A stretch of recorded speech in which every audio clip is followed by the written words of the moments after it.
Prescient Investment Management is a privately owned quantitative investment house that was founded in 1998. Prescient also owns a niche stockbroking firm and has 95 billion rand of assets under management and administration.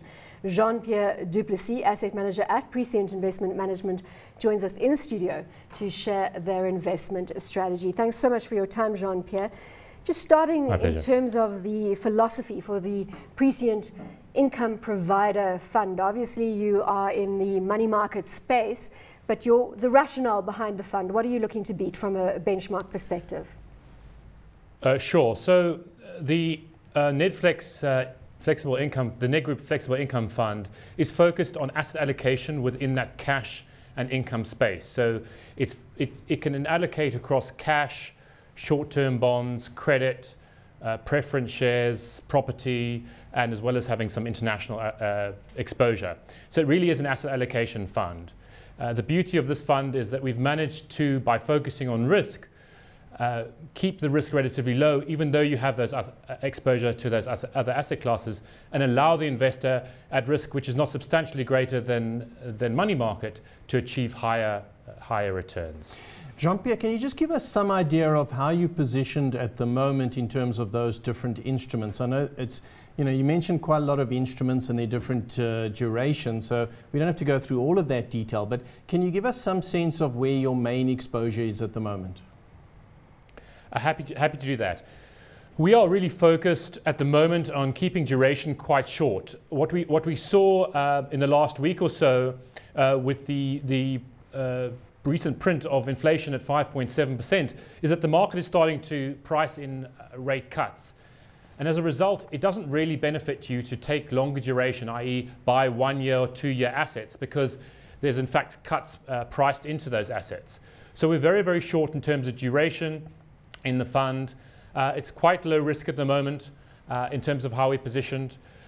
We have added credit to the fund to get the yield up, but focused on very high quality credits. And we also have some offshore exposure, which is, I guess, where some of the volatility in the fund comes. We have about 14% of the fund invested in dollar assets. So that's pretty much how we're focused at the moment. Shorter duration, not a lot of duration risk, not a lot of fixed interest risk there.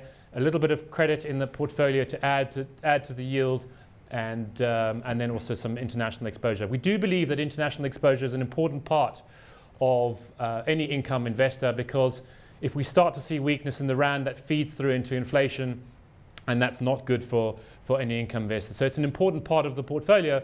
But again, everything we do is based on value. So it needs to be all of those different asset classes that we can have, or assets in the portfolio, need to be on a valuation basis. So we'll only take exposure offshore where it makes sense to do that on a valuations basis. Jean-Pierre, as you were going through that discussion and suggesting that your portfolio is fairly short in terms of duration, you're saying the expectation is for an interest rate cut. Is that your current expectation?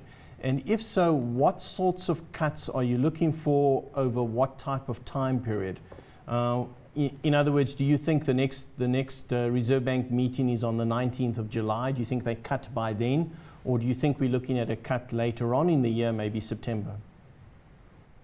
Okay, so this is a very good question, and says a lot about the way that we look at investing at Prescient. The way that we look at investing is not necessarily trying to forecast the future, but rather to look at where the risk versus reward is. So at the moment, there's a 60% chance in terms of what's being priced into the market of a rate cut. What that means, though, is if there isn't a rate cut, then that 60% gets reversed out of the market. So your upside is 40% and your downside is 60% by being long in terms of duration. What we'd say is that certainly the market seems to be saying that there's the chance of an interest rate cut. But if you look at measures like the Taylor rule, which looks at unemployment as well as inflation, it's certainly not giving us that indication that there's automatically going to be an interest rate cut. So Jean-Pierre, if I can just not so cut and dry, but if I can just interject there, in terms of sure, the exposure you've got to dollar-based assets, what are your thoughts on US government bonds currently? Look, we're not constructive on US government bonds. Huge amount of supply, You're getting negative real yields all the way out to 10 years and beyond. So we think there's a lot of risks in US government bonds. That's not where we're invested. Where we are invested is in US dollar inflation-linked notes. These notes allow us to earn a real yield above where inflation is. We think central banks around the world are going to be focused on rather having a douse of inflation rather than deflation, and keeping rates at very low levels. And if you're a US investor, you're getting 0% in the bank, 0 in the bank, but your inflation rate's still above 2%. So you're getting a negative real rate in terms of your investment. So inflation-linked notes is certainly where we'd want to be. And how do you feel about inflation linkers on the South African front? How do you feel about inflation linkers on the South African front?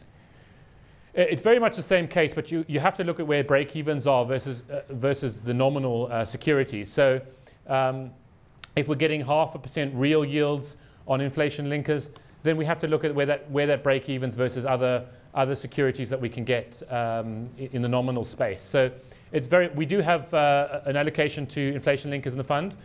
There is a liquidity issue with inflation linkers as well. They tend to be quite illiquid, difficult to get hold of. When they're issued, they tend to get bought by investors and held to maturity. So we do like inflation linkers, and we do have inflation linkers in the fund, but one has to look at it on a valuation basis as well. Jean-Pierre, where you have exposure to credit in the portfolio, what sorts of companies in particular do you pick up that exposure? Is it mostly into the banking sector, or is it broader than that? We are a conservative house, very risk-focused house. We tend to be in the higher quality credits. So our credits are mostly in those sort of big four banks, senior paper, as well as SOE, state-owned enterprises issues as well. So we tend to be quite conservative in terms of our positioning there. What we have seen is spreads on more risky paper have come in quite considerably since the sort of height of the crisis in 2008, 2009.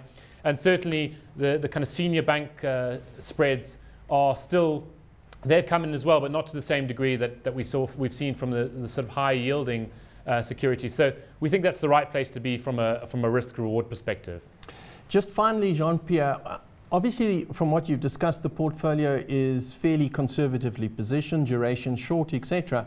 Can you give us some sense, it doesn't have to be exactly precise, but some sense of the type of return that the fund is generating in relation to simply being in cash? What sorts of returns are you looking at? Okay, so the yield in the fund is around 6.4%, but there's obviously a lot of things that can happen. It is an asset allocation fund, so we have the ability to allocate across the different areas where we see value at certain points in time. The fund had very, very strong performance last year. It's had strong performance year to date, but a lot of that has been generated by having exposure to offshore assets. So yes, we can take advantage of a variety of different asset classes, but currently the yield is around that 6.4%. So if nothing happens, if the market stays exactly where it is right now, that's more or less what you can expect from the fund. But if we start to see some volatility and opportunities, as tends to happen in the fund, we can increase that return. Jean-Pierre, thanks so much for your time. Jean-Pierre du Plessis, asset manager at Prescient Investment Management.